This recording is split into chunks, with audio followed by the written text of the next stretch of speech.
Hey everyone, welcome to This Explainer. Today we're diving into something we all kind of take for granted, right up until it's too late. I'm talking about your roof. We've all been there, sitting safely inside while a massive storm just batters the house, totally forgetting that our roof is up there taking the absolute beating of its life so we don't have to.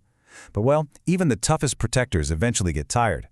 So today, we're going to learn exactly how to decode the warning signals your roof is throwing at you before a tiny problem turns into a major headache. Okay, let's kick things off with a pretty crucial question. The next time you hear the wind howling outside, ask yourself, is your roof literally begging for help? Because let's be real, it's incredibly easy to just chill on the couch and totally ignore the silent battle happening right above your ceiling. The truth is, roofs almost never fail overnight. They actually send out distress signals, these little cries for help that we usually just brush off as minor annoyances. I absolutely love this analogy. Think of your roof as a suit of armor for your house. If it gets a few minor dents and scratches, no biggie, it still works perfectly fine. But when those armor plates are genuinely cracked, rattling loose, or literally falling off, well, you're completely vulnerable. And when those fierce summer storms hit, oh, that is the battle. If your home's armor is compromised, it's no longer a matter of if water is going to get in, but when and exactly how much. So, let's jump straight into Section 1, your home's first defense and how it battles those elements. You see, what starts as just a tiny drip, that annoying little trickle in the ceiling where you just chuck a bucket under it and forget about it, well, that's rarely the start of the problem. Actually, scratch that. It's usually the final stage of a much larger disaster. Because honestly, by the time water is physically dripping onto your living room floor, it has already done massive hidden damage up above. It's up there soaking your insulation, softening the structural timber, and practically inviting mold to set up camp. At that point, you're not just fixing a little leak, you're dealing with a total structural disaster that's also going to cost you an absolute fortune in heating bills. Knowing what to look out for early on is absolutely crucial. Catching these things is the difference between a simple, planned roof replacement and a sudden, catastrophic failure right in the middle of a storm. So we've boiled it down to the 7 most common distress signals. Moving on to Section 2, let's take a look at the visual cues from outside, or as we like to call it, the battle damage. First off, take a step back and look at your house from the yard. Your roof line should always look straight and proud. If you're seeing a weird dip or a wave up there, yikes, that usually means water has already rotted the timber frame underneath. Also, if you find yourself constantly calling someone out to replace broken or missing tiles after every major storm, those individual tiles aren't really the issue anymore. The whole system is stretched past its breaking point. Oh, and if you've got a metal roof, especially if you're near the coast, keep an eye out for those ugly brown or orange streaks. Rust is basically an infection. Once it starts spreading like a rash on coastal steel, ripping it all off and replacing the whole setup is pretty much the only cure. Now, age messes with different roofing materials in completely different ways. Take terracotta and concrete tiles. They start us practically bulletproof, but after years of taking a beating from that cruel, blistering sun, they just become super brittle over time. Then you have metal roofs, which can easily last a whole generation.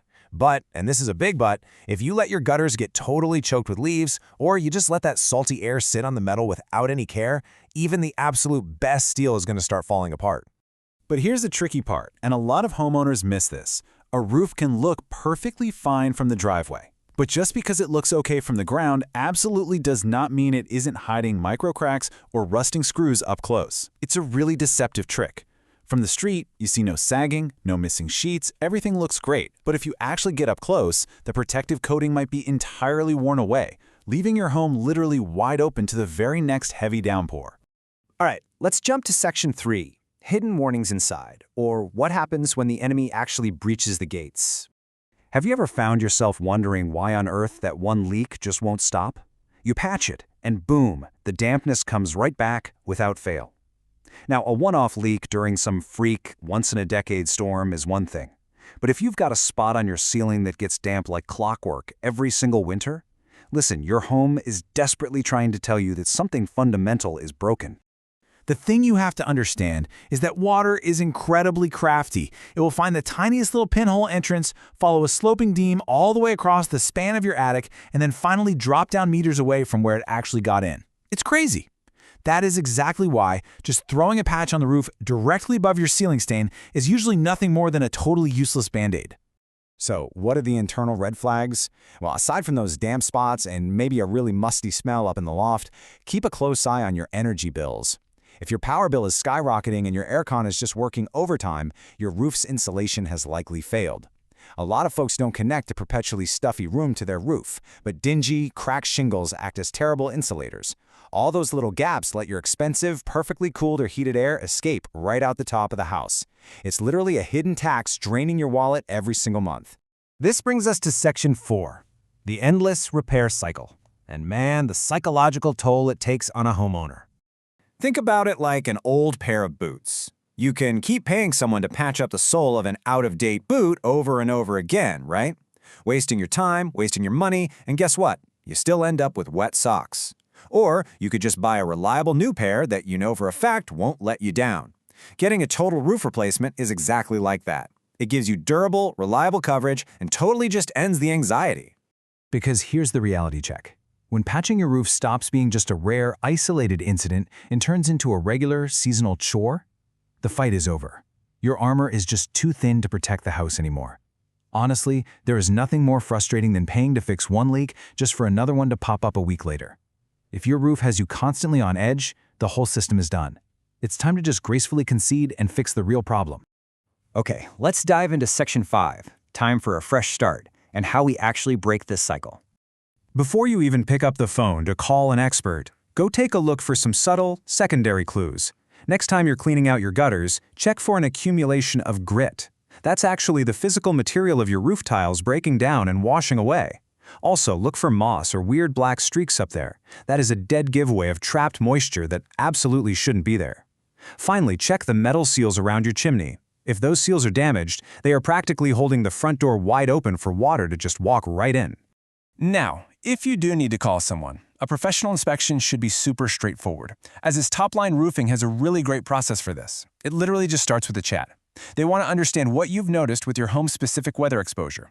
Then you do a house tour together so they can point out exactly where the damage is happening, and finally, they give you a plain English explanation. No weird contractor jargon, just a straight-up, honest breakdown of whether your roof still has some good years left or if it's finally time for a replacement. It's funny, we spend so much time and money meticulously maintaining our cars and our health, right? But we so often leave the very shield that protects our homes and our families entirely up to chance. So next time the wind starts howling, I want you to look up at your ceiling and ask yourself, is your biggest asset truly protected?